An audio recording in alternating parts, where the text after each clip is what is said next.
Баршаңызға қайырлы күн. Бүгін сіздерге карамельді пирог рецептімен бөлісетін боламын. Өте дәмді әрі оңай дайын болатын рецепт. Кез келген дастарханның сәнін ашатын пирогтың түрі.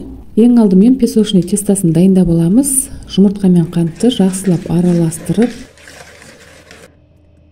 ұнды електен өткізіп аламыз осылай. Және разрыхитель салып, бөлме температурасындағы сармай болу қажет. Мен асығыс болғандықтан кішкене ертіп алдым сармайды. Енді жақсылап барлығын біріккенше қолымызбен иілеп, кейін салафанға салып, тоңазытқышқа біраз уақытқа салып қоямыз.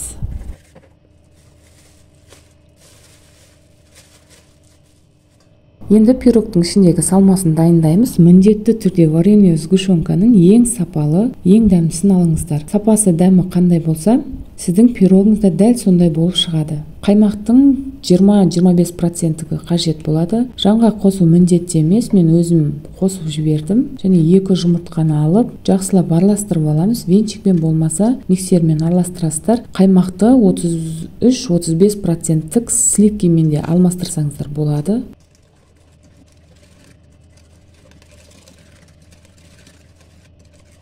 Мендегі форманың диаметрі 26 см. Енді қамырын пирог формасына келтіріп, жақсылап жайып аламыз. Барлығы бірдей болып жайылуы керек.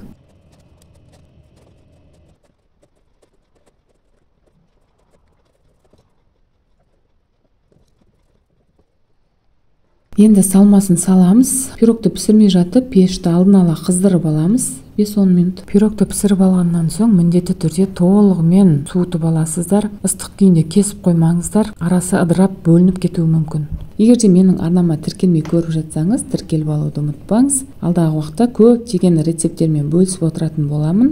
Дәл осы рецептпен сізде жасап көріңіз. Сізге де ұнайтынына сенімдімін. Егерде осы видео ұнаса, лайк басып, өз пікіріңізді видеоның астына жаза кетіңіз.